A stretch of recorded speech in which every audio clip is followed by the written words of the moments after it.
को घर बनाने में एक बाप हर रोज कितना टूटता है। और आज मेरी औलाद मुझसे कह रही है कि ये घर मेरा नहीं। भोलेनाथ जानता है कि मेरे में 1000 कमियां हैं, लेकिन मैंने अपने माँ बाप को कभी भगवान से कम नहीं समझा। बाप वो सेंटा क्लॉज है जो साल में एक बार तोहफा लेके नहीं आता। छोटी सी जिंदगी के छोटे छोटे तोहफे रोज लेकर आते। ये लूजर बाप किसी को नहीं दिखाई देता। वनराज का गुस्सा कहेंगे या वनराज का गुबार आज बाहर निकल के आया है, फुल ऑन वनराज फॉर्म में है कहेंगे तो। वनराज क्यों हुआ है और किसने ये करने पर मजबूर कर दिया आज? उसके बेटे ने, छोटे बेटे ने। एक्चुअली वनराज शाह की एक गलती ऑब्वियसली जो उसका एक्स्ट्रा मैरिटल अफेयर दिखाया गया, उस एक गलती की वजह से परिवार में उसको बहुत कुछ सुनना पड़ रहा है बहुत टाइम से, और बहुत कुछ वो झेलना पड़ रहा है उसको। और अब बात ऐसी हो गई है कि अब उसका बेटा बदतमीज़ी करने लगा है उसके साथ, और सब मेरा घर मेरा घर मेरा घर मेरा घर कर रहे हैं। तो उसने महाशिवरात्रि वाले दिन, क्योंकि शिव का बहुत बड़ा भक्त है वनराज शाह, जस्ट लाइक सुधांशु पांडे, तो उसने रिक्वेस्ट करी थी समर को कि कल मेरे लिए बहुत बड़ा दिन है महाशिवरात्रि का, तो कल तू कुछ गड़बड़ मत करना। पर उसने की। तो एक पॉइंट पे जाके उसका ज्वालामुखी फटता है, और वो फटने की आवाज़ आपको अभी सुनाई, बाहर तक सुनाई दे रही थी। और ये चीज़ हमने नोटिस की कि बाहर जो भी निकल रहा था वो आंसू लेके निकल रहा था। तो वो वनराज के गुस्से के नहीं बल्कि उस सीन की इंटेंसिटी के आंसू थे कहेंगे। वो बेसिकली क्या है कि ये सीन जो लिख के आया है, first time in my entire career I am doing a scene which is 11 pages long, 11 pages and only Vanraj Shah talking.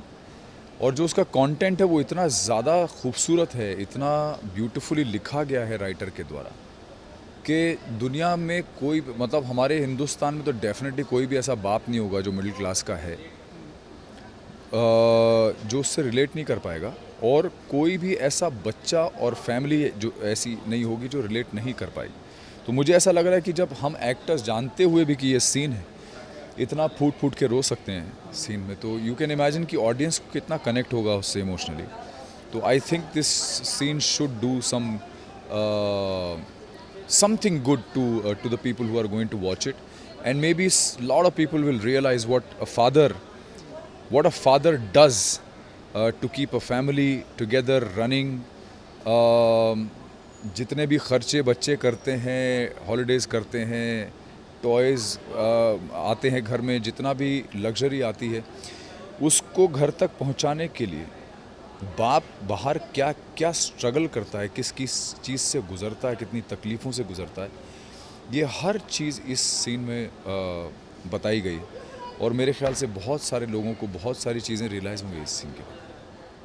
तो अगर सुधांशु से पूछे तो उनके फादर की कोई बात ऐसी, कोई टच्ड जो बोलेंगे, हालांकि जैसे आपने कहा कि हर चीज़ करता है फादर अपने सन के लिए, तो सुधांशु के लिए कोई ऐसी चीज़ जो है, कोई एक चीज़ मेमोरेबल, हर चीज़ मेमोरेबल ही होती है, लेकिन कोई एक कुछ बताना है, कभी कुछ शेयर करना चाहो?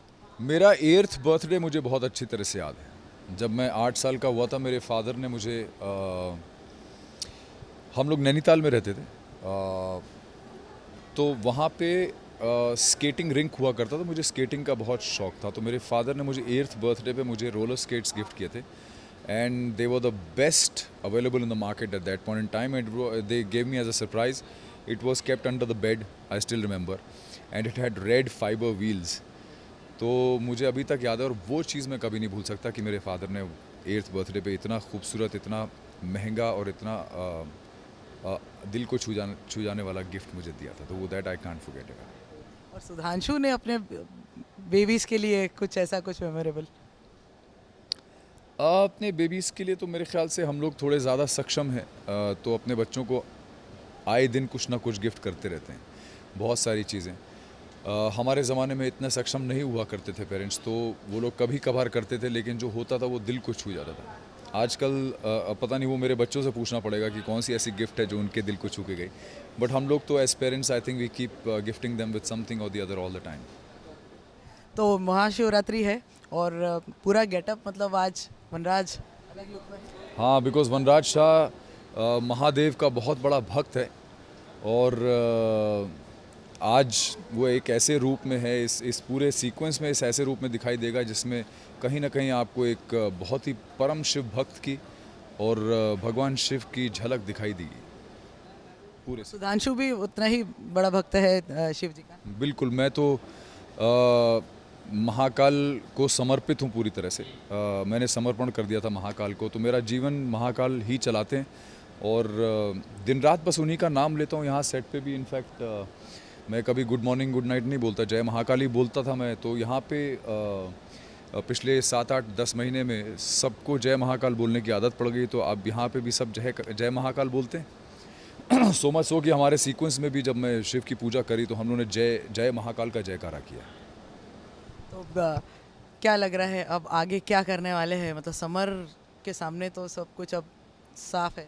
अभी तो ज्वालामुखी फटा है, अब उस ज्वालामुखी फटने के बाद जो लावा निकला है, इस ये लावे से कौन कौन कितना आहत होने वाला है ये अभी तक कंफर्म नहीं है, बट डेफिनेटली इसका इम्पैक्ट बहुत तगड़ा होने वाला है। क्या चेंजेस आएंगे अभी लोगों फैमिली में या फैमिली वालों की सोच में, ये अभी तक नहीं पता मुझे, बट कुछ ये तो बहुत ड्रास्टिक हुआ है जो भी काम हुआ है। अब इसमें किस किस को कितना रियलाइजेशन होगा ये आगे जैसे जैसे कहानी लिख के आएगी वैसे पता चलेगा। वैसे ये हम ज़रूर कहेंगे कि इस सीन का इम्पैक्ट लोगों पे और ऑडियंस पे ज़रूर तगड़ा पड़ने वाला है।